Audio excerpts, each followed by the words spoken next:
বন্ধুরা, প্রোডাকশন হাউজের পেছনে দেহ ব্যবসা চলছে, নীল ছবির শুটিং চলছে, আর গ্রামগঞ্জের কম বয়সী মেয়েদের সেখানে নিয়ে গিয়ে ব্যবসায়ী যুক্ত করে তাদের একটা ইনকামের সোর্স নিয়ে যাওয়া হচ্ছে সিনেমাতে চান্স দেবো বলে, আর দেহ ব্যবসায়ী ঢুকিয়ে দেওয়া হচ্ছে। Scam one type of. ব্যাংকের টপ লেভেলে বসে ম্যানেজার টাইপের পোস্টে বসে তার ব্যাংকে ব্রাঞ্চে রাখা গ্রাহকদের এফডি টাকাটা ভেঙে বা সেটাকে পার্সোনালভাবে শেয়ার মার্কেটে খাটিয়ে সেখান থেকে কোটি কোটি টাকা প্রফিট করা, ওয়ান টাইপ অফ স্ক্যাম। বাঁচতে হবে। এত বড় বড় জায়গায় থেকে স্ক্যাম করছে, নিশ্চয়ই তারা ধরাও পড়বে, এবং ধরা পড়ছে হয়তো 2 থেকে 5%। এখনো 90% যারা স্ক্যাম করে তারা বাইরে রয়েছে। সরকারকে এদিকে নজর দিতে হবে, যেমনটা সরকার নজর দিয়েছে তৎকাল টিকিটের স্ক্যামের দিক থেকে। এজেন্ট আইডি দিয়ে আপনি তৎকাল টিকিট কিনতে পারবেন না, এটা একদম গ্যারান্টি। এজেন্টের জন্য তৎকাল টিকিট নয়, তৎকাল টিকিট এমার্জেন্সির জন্য একটা কোটা, যেটা সাধারণ মানুষ নিজেদের পার্সোনাল আইডি দিয়ে কিনবে, সেই সিস্টেমটা দিয়ে রাখা। কিন্তু তৎকাল টিকিট কিনতে গেলেই আপনি দেখতে পান গোল গোল ঘুরতে ঘুরতে আপনি ঢুকতেই পারলেন না, তৎকাল টিকিট শেষ। সেটা কাউন্টারে দাঁড়িয়ে ওই একটা দুটো টিকিটই পাওয়া যায়, তারপর আর টিকিট পায় না। এত টিকিট কোথায় যায়? টিকিট তো বুক হচ্ছে। এখানে যদি অল্টারনেট রাস্তা নেন, আপনি যে কোনো এজেন্টের মাধ্যমে যান, 1000 টাকার টিকিট 3000 টাকা নিচ্ছে, 2500 টাকা নিচ্ছে, কিন্তু আপনি টিকিট পেয়ে যাবেন। কোথা থেকে, কিভাবে করছে? শস্যের ভিতরে ভূত আছে। সেই ভূতটা যেন আর না কাজ করতে পারে, সেটার রাস্তা আমাদের রেলমন্ত্রী করার চেষ্টা করছেন। এবং রিসেন্টলি একটা ট্রেনের মধ্যে টিটি সন্দেহ হওয়াতে 3 জন আরোহী যাচ্ছিলেন তৎকাল টিকিট কেটে, আধার কার্ডে সন্দেহ হয়েছে, এবং পরে দেখা গেছে যে আধার কার্ড যেটা সেটাও ডুপ্লিকেট, কারণ সেই নামে টিকিট কাটা হয়েছিল। যাদের আধার কার্ডের আইডি, এজেন্ট তো কাটতে পারবে না, কেটেছে এজেন্ট, কোনো ট্রাভেল এজেন্ট, কিন্তু এজেন্ট তো যে কাস্টমারকে দিয়েছে তার আইডি দিয়ে কাটেনি, কেটেছে অন্য আধারের আইডি দিয়ে। আর যা আধারের আইডি দিয়ে কেটেছে তার ফটো টটো সরিয়ে এই কাস্টমারদের ডুপ্লিকেট আধার কার্ড বানিয়ে তাদের হাতে ধরিয়ে দিয়েছে। টিটির সন্দেহ হয়েছে, সেটা ভান্ডাফোড় হয়েছে, এবং এখন রেলমন্ত্রী বলছে ই অথেন্টিকেটের মাধ্যমে তৎকাল টিকিট কাটতে হবে, খুব তাড়াতাড়ি এটা ইমপ্লিমেন্ট হয়ে যাবে। এখনো পর্যন্ত কি আপনি কি জানেন, এই যে এজেন্টরা যে তৎকাল টিকিটটা কাটে, যেহেতু এজেন্ট আইডি দিয়ে সম্ভব হয় না, তারা হাইফাই কোয়ালিটির একটা কম্পিউটার, আমি বলছি না, নিউজ থেকে, হাইফাই কোয়ালিটির একটা কম্পিউটার রাখে, যেখানে RAM ROM processor high quality, মানে ক্লিক করলেই গড়িয়ে যাবে, আর ইল্লিগাল সফটওয়্যার ইউজ করে। ইন্টারনেট কানেকশন অন্যের নামে ইউজ করছে, আইডি অন্যের নামে, মানে বোট দিয়ে আইডি ক্রিয়েট হচ্ছে, আগের দিন আইডি ক্রিয়েট হচ্ছে কন্ট্যাক্ট হওয়ার পরে, এবং কন্ট্যাক্ট যখন আপনি আইডি বুকিং করছে দেখবেন সামনের দিনই টিকিট দিতে পারে না, মানে আপনার আইডি ক্রিয়েট করছে, আপনার নামের আইডি দিয়েই ওইখান থেকে লগ ইন করে আইডি বের করে, টিকিট বের করে দিচ্ছে, এবং ইল্লিগাল ভাবে অটোমেটেড ডেটা ফিল করা।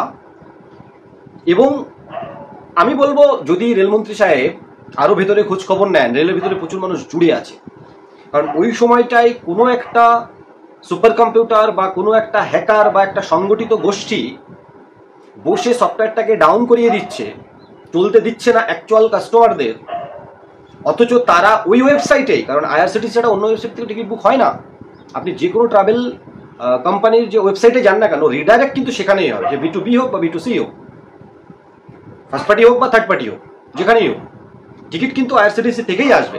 তার মানে শস্যের মধ্যে ভূত আছে, সেটাকে খানিকটা নিস্তার দেওয়ার জন্য ই অথেন্টিকেটের মাধ্যমে টিকিট বুকিং হতে চলেছে। কিন্তু এখনো পর্যন্ত প্রায় 2.5 কোটি আইডি ব্লক করেছে।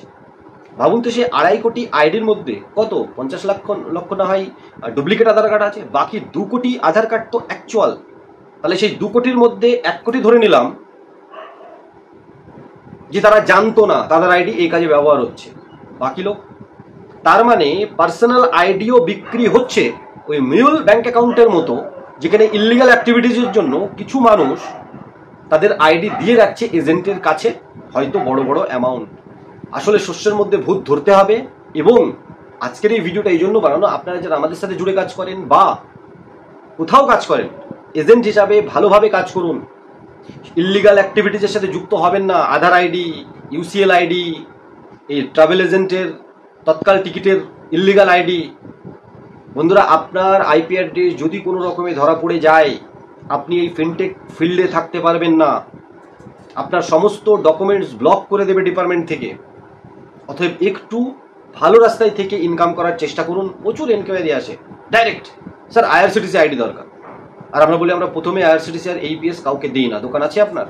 না স্যার আমি বাড়ির থেকে কাজ করি, আমি এখানে বাড়ি, আমি বাইরে কাজ করি, আমার ওখানে কিছু আমরা বুঝে ফেলি।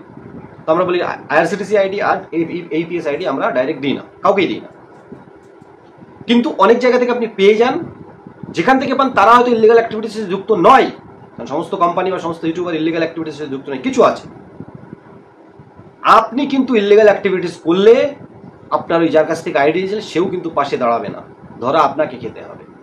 তাই আইআরসিটিসির তৎকাল টিকিটের যে ইলিগাল অ্যাক্টিভিটিস নজর কিন্তু ঘুরে গেছে। আধার অথেন্টিকেটের মাধ্যমে, ই অথেন্টিকেটের মাধ্যমে তৎকাল টিকিট কাটা হবে, এবং আগের আপনার আইপি অ্যাড্রেস, আপনার কম্পিউটার বা আপনার মাধ্যমে কাটার টিকিটও কিন্তু নজরে আছে ডিপার্টমেন্টের। কোনো না কোনোভাবে, যেমন আইটিআর ডিপার্টমেন্টে 8 বছর আগে করা ট্রানজাকশনের হিসাব আপনাকে দিতে হতে পারে।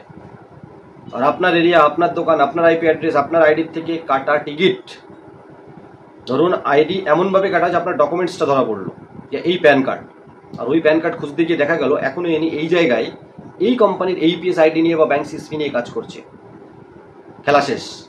অতএব ভালোভাবে সাবধানে কাজ করুন, recharge, bill payment, money transfer, DMT লিগালভাবে করুন, আর আরবিআই এমপিসির রুলস মেনে করুন। টিকিট কাটুন, এজেন্টদের জন্য টিকিট কাটা তৎকাল টিকিট তো নয়, অন্যান্য সময়ের টিকিট কাটুন। হ্যাঁ, একটা কথা অনেকেই বলে থাকে 20 টাকা 40 টাকা কমিশনটা একটু বাড়ানো উচিত, এটা আমিও বিশ্বাস করি। কম কমিশন থাকাটা এই ইল্লিগাল রাস্তায় যাওয়ার একটা কারণ। যেমনটা বিভিন্ন কোম্পানি ফ্রিতে আইডি দেয়, কম দামে আইডি দেয়, তাই তারা পালিয়ে যেতে বাধ্য হয়, কারণ ম্যানেজ করতে পারে না। যারাই দেখবেন একটু হাইফাই কোয়ালিটির চায়ের দাম নেয়, একটু ভালো ইনফ্রাস্ট্রাকচার দিচ্ছে, তাদের সার্ভিস ভালো হয়, তাদের পালিয়ে যেতে হয় না। আইডি একটু ভালো দামে কিনলে আপনার সুবিধা, ওই কোম্পানির প্রফিট থাকলে আপনার সুবিধা, লম্বা টাইম চলতে পারবে। আশা করি আজকে ছোট্ট ভিডিওটার মাধ্যমে আরেকটু ইনফরমেশন আপনাদেরকে দিতে পারলাম। ভিডিওটা ভালো লাগলে লাইক শেয়ার করতে ভুলবেন না। নতুন একটা ভিডিও নিয়ে খুব তাড়াতাড়ি, সবাই ভালো থাকুন, সুস্থ থাকুন, আমরা সবসময় আপনাদের সাথে আছি।